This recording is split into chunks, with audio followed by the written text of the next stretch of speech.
और आज आप सुनेंगे सावन मास की कथा का 5वां अध्याय। अब तक की सभी कथाएं सुनने के लिए, वीडियो को लाइक करने के लिए और बहुत ही प्यारे प्यारे कमेंट्स करने के लिए आप सभी भक्तों का दिल से बहुत बहुत आभार। इसी प्रकार से सदैव अपना प्रेम और सहयोग बनाए रखिए। और हाँ, जो भक्त ये वीडियो देखते तो हैं लेकिन वीडियो को लाइक करना और कमेंट्स करना बिल्कुल भूल जाते हैं, उनसे ये आग्रह है कि कथा प्रारंभ होने से पहले ही वीडियो को लाइक कर दिया कीजिए और कमेंट बॉक्स में हर हर महादेव जरूर लिख दीजिए। और अब भगवान भोलेनाथ का ध्यान करके आज की पावन कथा का प्रारंभ करते हैं। ज्योतिर्मात्र स्वरूपाय निर्मल ज्ञान चक्षुषे नमः शिवाय शांताय ब्रह्मणे लिंग मूर्तये। अर्थात ज्योति मात्र जिनका स्वरूप है, निर्मल ज्ञान ही जिनका नेत्र है, जो लिंग स्वरूप ब्रह्म है, उन परम शांत कल्याण में भगवान शिव को नमस्कार है। ऋषि कहते हैं कि हे सूत जी, हम लोग त्रिपुर विनाशक शिव जी के महात्मा और उनके मंत्रों की महिमा को सुनना चाहते हैं। तब सूत जी कहते हैं कि हे मुनियों, मरण धर्मा मनुष्यों के लिए इतना ही सबसे उत्तम एवं सनातन श्रेय है कि भगवान महेश्वर की कथा में अकारण ही भक्तिभाव का उदय हो जाए। समस्त पुण्यों, श्रेय के संपूर्ण साधनों और समस्त यज्ञों में जप यज्ञ को ही सर्वोत्तम माना गया है। जैसे कि सब देवताओं में त्रिपुरारी भगवान शंकर श्रेष्ठ हैं, उसी प्रकार सब मंत्रों में भगवान शिव का षडक्षर मंत्र श्रेष्ठ है। उसी को प्रणव से रहित होने पर पंचाक्षर मंत्र भी कहा जाता है। वह जप करने वाले मनुष्यों को मोक्ष देने वाला है। सिद्धि की इच्छा रखने वाले सब श्रेष्ठ मुनि इस मंत्र का सम्यक रूप से सेवन करते हैं। शिवजी के शुभ पंचाक्षर मंत्र में सर्वज्ञ, परिपूर्ण, सच्चिदानंद स्वरूप भगवान शिव सदा रमते रहते हैं। यह मंत्रराज संपूर्ण उपनिषदों का आत्मा है और इसके जप से सभी मुनियों ने निरामय पर ब्रह्म का साक्षात्कार किया है। नमः शिवाय इस मंत्र में नमः पद के अर्थभूत नमस्कार के द्वारा जीव भाव परमात्मा शिव में मिलकर तद्रूप हो जाता है। अतः वह मंत्र साक्षात पर ब्रह्म स्वरूप है। संसार बंधन में बंधे हुए देहधारियों के हित की कामना से स्वयं भगवान शिव ने ओम नमः शिवाय इस आदि मंत्र का प्रतिपादन किया है।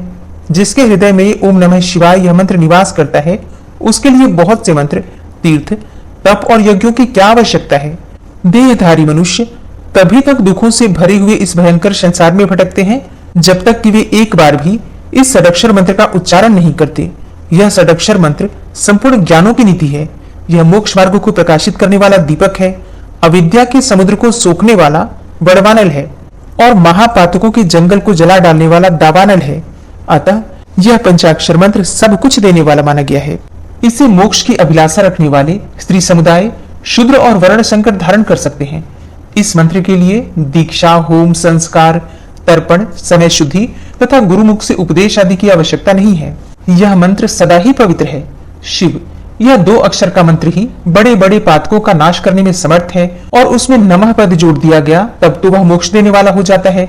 जो गुरु निर्मल, शांत, साधु, स्वल्पभाषी, काम क्रोध से रहित, सदाचारी और जितेंद्रिय हो, उनके द्वारा दया पूर्वक दिया हुआ मंत्र शीघ्र ही सिद्ध हो जाता है।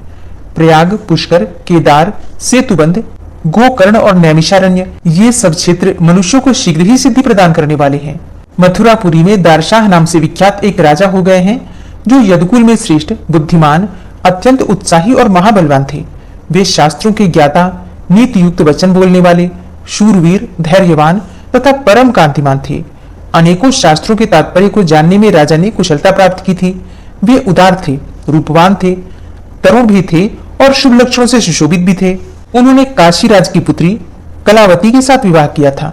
ब्याह करके घर आने पर रात्रि में पलंग पर बैठी हुई उस स्त्री को राजा ने अपने पास बुलाया। पति के बुलाने पर भी वो उनके समीप नहीं आई। तब राजा उसे बलपूर्वक अपनी शैया पर ले आने के लिए उठे। अब ये देखकर रानी ने कहा, महाराज, मैं कारण का ज्ञान रखने वाली तथा व्रत में तत्पर हूँ, मेरा स्पर्श मत कीजिए। आप तो धर्म अधर्म को जानते हैं, अतः मेरे ऊपर बल प्रयोग मत कीजिए। पति पत्नी में प्रेम पूर्वक जो समागम होता है वही एक दूसरे की प्रसन्नता को बढ़ाने वाला है। बलपूर्वक स्त्रियों का संभोग करने से पुरुषों को क्या प्रसन्नता होती है और कौन सा सुख मिलता है। जो प्रेम न करती हो, रोगिणी हो, गर्भवती अथवा किसी व्रत का पालन करने वाली हो, रजस्वला हो और रति की इच्छा न रखने वाली हो, ऐसी स्त्री के साथ पुरुष को बलपूर्वक समागम की इच्छा नहीं रखनी चाहिए। तब रानी के इस प्रकार कहने पर भी राजा दारशाह ने उसकी बात नहीं मानी। रानी का शरीर तपाए हुए लोहे के पिंड के समान तप रहा था। उसका स्पर्श करते ही सहसा ही राजा का अंग अंग जलने लगा उन्होंने भय से विवल होकर अपने शरीर को जलाने वाली रानी को छोड़ दिया। तब राजा बोले कि हे प्रिय, यह तो बड़े आश्चर्य की बात है कि पल्लव के समान कोमल यह तुम्हारा शरीर अग्नि के समान तप्त कैसे हो गया। तब रानी ने उत्तर दिया कि हे राजन, बचपन में मुनिवर दुर्वासा ने मुझ पर दया करके शिवजी के पंचाक्षर मंत्र का उपदेश किया था। अब उसी मंत्र के प्रभाव से मेरा शरीर निष्पाप हो गया है। पापी पुरुष इसका स्पर्श नहीं कर सकते। हे महाराज, आपने स्वभाव से ही मदिरा पीने वाली कुल्टा और वैश्याओं का सेवन किया है और आप पवित्र मंत्र का जप भी नहीं करते और भगवान शंकर की आराधना भी नहीं करते, फिर मेरा स्पर्श कैसे कर सकते हैं। राजा बोले कि हे सुंदरी, तुम मुझे भी भगवान शंकर के शुभ पंचाक्षर मंत्र का उपदेश करो। रानी ने कहा, आप मेरे गुरु हैं, मैं आपको उपदेश नहीं कर सकती। आप मंत्र वेदताओं में श्रेष्ठ गुरु गर्गाचार्य के समीप जाइए। इस प्रकार बातचीत करते हुए दोनों पति पत्नी गर्ग मुनि के समीप गए और उनके चरणों में मस्तक रखकर प्रणाम किया। तत्पश्चात राजा ने विनीत भाव से एकांत में कहा कि हे गुरुदेव, आपका हृदय दया से भरा हुआ है। आप मुझे भगवान शिव के पंचाक्षर मंत्र का उपदेश देकर कृतार्थ कीजिए। राजा के इस प्रकार प्रार्थना करने पर विप्रवर गर्गाचार्य दोनों दंपत्ति को यमुना जी के महापुण्य में उत्तम तट पर लेकर गए। वहां गुरु जी एक पवित्र वृक्ष के मूल भाग में बैठ गए और राजा ने उपवास पूर्वक उस पुण्य तीर्थ के निर्मल जल में स्नान किया। तब उन्होंने राजा को पूर्वाभिमुख बिठाकर भगवान शिव के चरणार बिंदु में नमस्कार किया और राजा के मस्तक पर हाथ रखकर उन्हें शिव स्वरूप पंचाक्षर मंत्र का उपदेश दिया। उस मंत्र को धारण करते ही गुरु जी के हस्तकमल का स्पर्श होने से राजा दारशाह के शरीर से करोड़ों पाप कौवों का रूप धारण करके बाहर निकल गए। तब गुरु गर्गाचार्य ने कहा, हे राजन, भगवान शिव का पंचाक्षर मंत्र जब तुम्हारे हृदय में पहुंचा तभी तुम्हारे कोटि कोटि पाप कौवों के रूप में बाहर निकल गए हैं। सहस्त्रों कोटि जन्मों में जो पाप राशि संचित की गई है वह शिव के पंचाक्षर मंत्र को धारण करते ही क्षण भर में ही भस्म हो जाती है। हे राजन, इस समय तुम्हारे करोड़ों पातक जल गए। अब तुम पवित्र चित्त होकर अपनी इस रानी के साथ सुखपूर्वक विहार करो। ऐसा कहकर मुनि श्रेष्ठ गर्ग जी उन दोनों दंपत्ति के साथ घर को लौटे। तदनंतर गुरु जी से आज्ञा लेकर राजा और रानी प्रसन्नतापूर्वक महल में चले गए। यह पंचाक्षर मंत्र संपूर्ण वेद, उपनिषद, पुराण और शास्त्रों का आभूषण है, सब पापों का नाश करने वाला है। इस प्रकार मैंने पंचाक्षर मंत्र का महान प्रभाव संक्षेप से बताया है। और अब भगवान शिव को प्रसन्न करने के लिए जो व्रत किए जाते हैं उन व्रतों की विधि और महिमा भी सुनो। श्री सूत जी कहते हैं कि माघ फाल्गुन मास में कृष्ण पक्ष की चतुर्दशी का उपवास करना अत्यंत ही दुर्लभ है। उसमें भी शिवरात्रि में जागरण करना तो मैं मनुष्यों के लिए और भी दुर्लभ मानता हूँ। और उससे भी अत्यंत दुर्लभ है शिवलिंग का दर्शन तथा परमेश्वर शिव के पूजन को तो मैं और भी दुर्लभतर मानता हूँ। 100 करोड़ जन्मों में उत्पन्न हुई पुण्य राशि के प्रभाव से कभी भगवान शंकर की बिल्व पत्र से पूजा करने का अवसर प्राप्त होता है। 10,000 वर्षों तक जिसने गंगा जी के जल में स्नान किया है उसको जो फल मिलता है वही फल मनुष्य एक बार बिल्वपत्र से भगवान शंकर की पूजा करके प्राप्त कर लेता है। प्रत्येक युग में जो जो पुण्य इस संसार में लुप्त हुए हैं वे सभी फाल्गुन कृष्णा चतुर्दशी अर्थात शिवरात्रि में पूर्णतः विद्यमान रहते हैं। लोक में ब्रह्मा आदि देवता और वशिष्ठ आदि मुनि इस फाल्गुन कृष्णा चतुर्दशी की भूरी भूरी प्रशंसा करते हैं। इस शिवरात्रि को यदि किसी ने उपवास किया तो उसे 100 यज्ञों से अधिक पुण्य प्राप्त होता है और जिसने एक बिल्वपत्र से शिवलिंग का पूजन किया है उसके पुण्य की समता तीनों लोकों में कौन कर सकता है। इस विषय में एक परम सुंदर पुण्य कथा कही जाती है। इक्ष्वाकु वंश में मित्रसह नाम से विख्यात एक परम धर्मात्मा राजा हो गए हैं। वे समस्त धनुर्धारियों में श्रेष्ठ, सब अस्त्र और शस्त्रों के ज्ञाता, शास्त्रज्ञ, वेदों के पारंगत विद्वान, शूरवीर, अत्यंत बली, उत्साही, नित्य उद्योगी और दया के निधान थे। राजा को शिकार खेलने का बड़ा व्यसन था। एक दिन उन्होंने अपनी बहुत बड़ी सेना साथ लेकर भयंकर वन में प्रवेश किया और वहां बहुत से व्याघ्र, जंगली सुअर तथा सिंहों को अपने बाणों से बींध डाला। राजा मित्रसह रथ पर सवार होकर कवच से सुरक्षित होकर वन में विचर रहे थे। उसी समय उन्होंने अग्नि के समान आकृति वाले एक निशाचर को मारा। उसका छोटा भाई दूर से उसे देखकर शोकमग्न हो गया और वहीं कहीं छुप गया।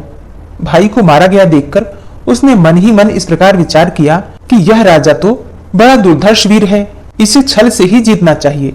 ऐसा निश्चय करके वो पापात्मा राक्षस मनुष्य के समान आकृति बनाकर राजा के समीप आया।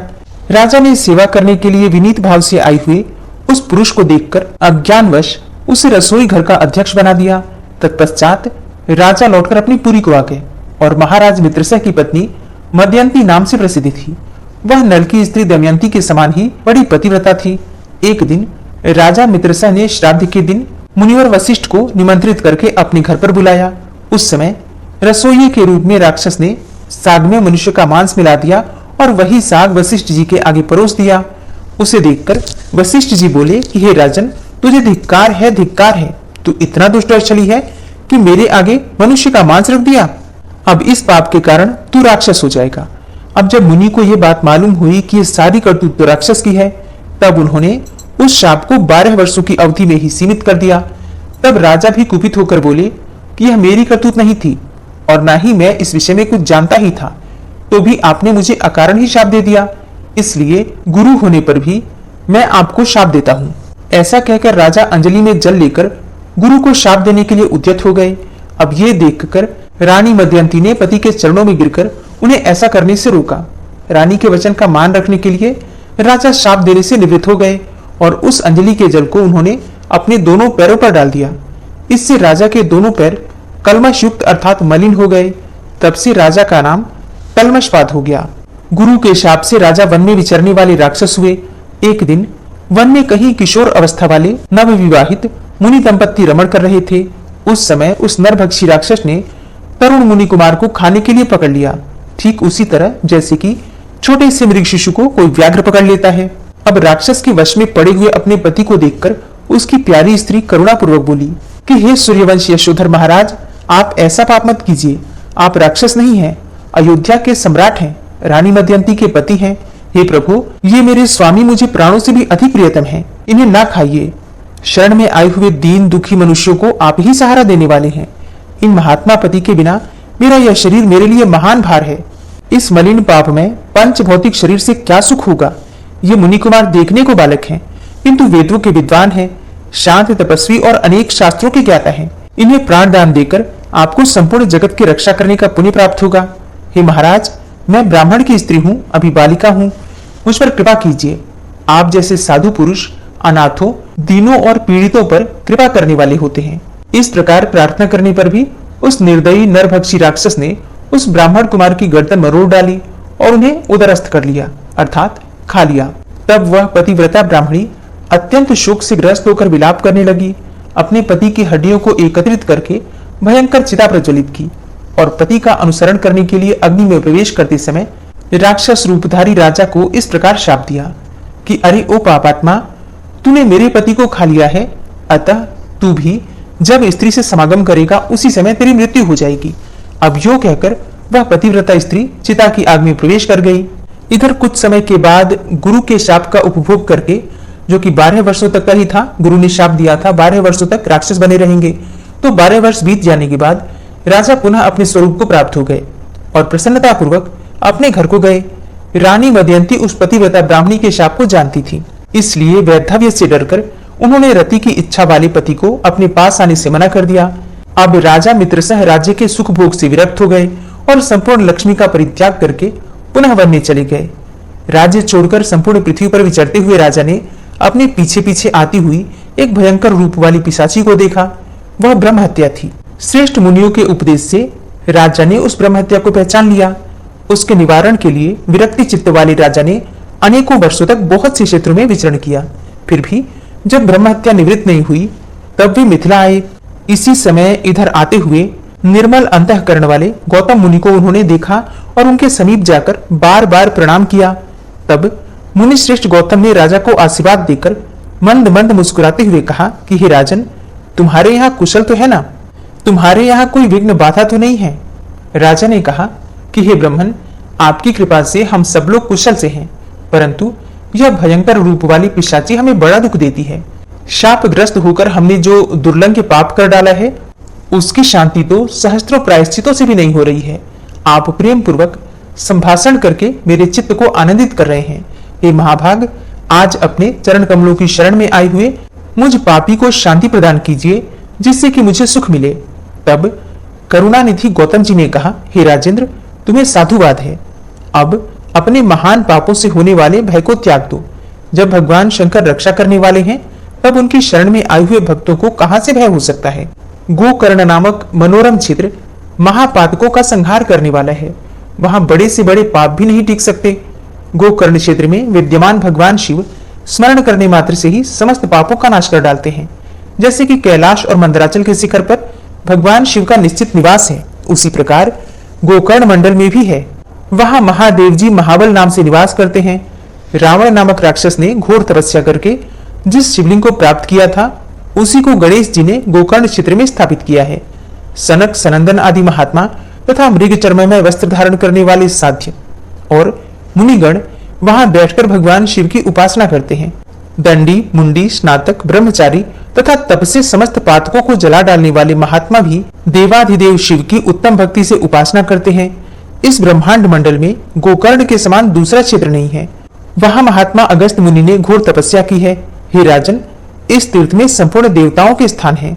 देवाधिदेव भगवान विष्णु, परमेष्ठी ब्रह्मा, वीरवर कार्तिकेय तथा गणेश जी के स्थान है। गोकर्ण तीर्थ में कोटि कोटि शिवलिंग विद्यमान है। वहां पग पग पर असंख्य तीर्थ मौजूद हैं। सत्य युग में महाबल नामक भगवान शिव श्वेत वर्ण के होते हैं। त्रेता में उनका रंग अत्यंत लाल हो जाता है। द्वापर में वे पीत वर्ण के और कलयुग में श्याम वर्ण के हो जाएंगे। महाबल शिव भयंकर कलयुग प्राप्त होने पर कोमल भाव को प्राप्त होंगे। परम उत्तम गोकर्ण क्षेत्र पश्चिम समुद्र के तट पर है। वह ब्रह्म हत्या आदि पापों को भस्म कर डालता है।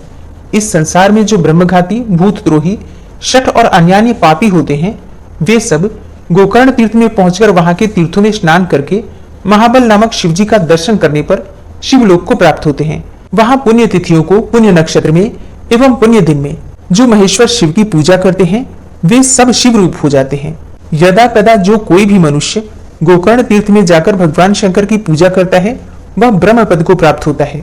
रविवार, सोमवार तथा बुधवार को जब अमावस्या तिथि का योग हो, तब वहां समुद्र में किया हुआ स्नान, दान, पितृतर्पण, शिव पूजा, जप होम, व्रतचर्या और ब्राह्मणों का सत्कार अनंत फल देने वाला होता है। महाप्रदोष की बेला में भगवान शिव का पूजन मोक्ष देने वाला होता है। माघ मास फाल्गुन में जो परम पुण्यमयी कृष्ण पक्ष की चतुर्दशी आती है, उस दिन शिवलिंग और बिल्वपत्र इन सब का सुयोग दुर्लभ है। अहो, माया कैसी प्रबल है कि जिससे मूढ़ हुए मनुष्य भगवान शिव की इस महातिथि को उपवास तक नहीं करते। शिवरात्रि का उपवास, जागरण, भगवान शंकर के समीप निवास तथा गोकर्ण क्षेत्र का वास, इन सब का सुयोग होना तो मनुष्यों के लिए शिवलोक में जाने की सीढ़ी है। हे राजन, मैं भी इस समय गोकर्ण तीर्थ से लौट कर आया हूँ। शिवरात्रि का उपवास करके और भगवान शिव का महोत्सव देखकर लौटा हूँ। शिवरात्रि पर वहां का महान उत्सव देखने के लिए सब देशों से चारों वर्णों के लोग आए थे। स्त्री, बालक, वृद्ध तथा चारों आश्रमों के निवासी वहां आकर देवेश्वर शिव का दर्शन करके कृतकृत्यता को प्राप्त हुए। लौटते समय एक अद्भुत आश्चर्य की बात देखकर मैं परमानंद में निमग्न होकर कृतार्थ हो गया हूँ। राजा ने पूछा कि आपने मार्ग में कहा कौन सी आश्चर्य की बात देखी है, वह मुझे भी बताइए। इसके उत्तर में गौतम जी ने क्या कहा, वो आप कल की कथा में सुनेंगे। तो दोस्तों, यह है आज की वीडियो। उम्मीद करती हूँ आपके लिए उपयोगी होगी। वीडियो अच्छी लगी हो तो लाइक कीजिए, शेयर कीजिए और चैनल पर पहली बार आए हैं, अगर अभी तक आपने चैनल को सब्सक्राइब नहीं किया है, तो आज की वीडियो अगर आपको अच्छी लगे तो चैनल को सब्सक्राइब करके बेल आइकन को जरूर प्रेस कर लीजिए। इससे ये होगा कि इस चैनल पर जो भी नई वीडियो अपलोड होंगी, उनकी नोटिफिकेशन आपको सही समय पर प्राप्त होगी। मिलती हूँ मैं आपसे अगली वीडियो में, तब तक के लिए